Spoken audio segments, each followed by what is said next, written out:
nanokana vola manokana hanampiana ny vola laniny amin'ny karaman'ireo mpiasam-panjakana misehatra amin'ny fiainam-piazam-pirenena sy eo amin'ny fahasalamam-bahoaka ny fitondram-panjakana.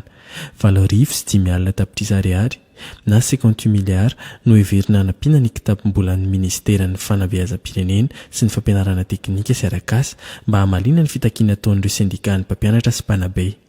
2,000 alina tapitrisa ariary na 12 miliara kosa no voalaza fa hatokana hanomezana tambin-karama ho an'ireo mpiasan'ny fahasalamana misahana ny ady atao amin'ny COVID-19. Lehilahy 27 taona sy vehivavy 17 taona indray no namono ainy noho ny valanaretina COVID-19 androany talata 9 Jona. Samy notsaboina tao amin'ny hopitaly Bevelantanana ireo marary no dimandry ireo ary samy misy ny sorotraretina izay heverina fa mafy tokoa.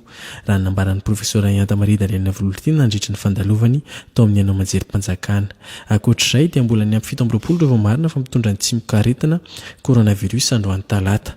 Raha niampy 30 ny isan'ireo sitrana ka afaka nody tany atokantranony. Raha tamin'ireo dia 7,390 ireo mitondra ny tsimokaretina coronavirus hatramin'ny 9 Marsa ka 7,700 amin'izy ireo no efa sitrana.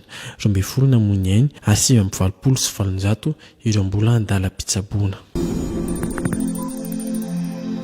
Avy any Mahajanga ny telo amin'ireo olona 17 voamarina fa mitondra ny tsimokaretina coronavirus zao ny profesora Jona vololona tamin'ny valin'ny fitiliana miisa 420 nataon'ny Institut Pastoral de Madagascar no nahitana ireo tranga ireo. Mampatsiahy ny mpitondra tenin'ny foibebebakona ny ady amin'ny COVID-19 manerana Madagasikara no hakana ireo singana ao fitiliana atao eto Antananarivo fa tsy sanatrena amin'ireo faritra efa ahitana tranga ihany.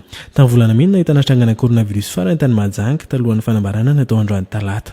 Efa nalefa notsaboina taty Antananarivo io marary io ary efa nakatona ireo toerana izay heverina fa nandalovany nandritra ny 10 andro.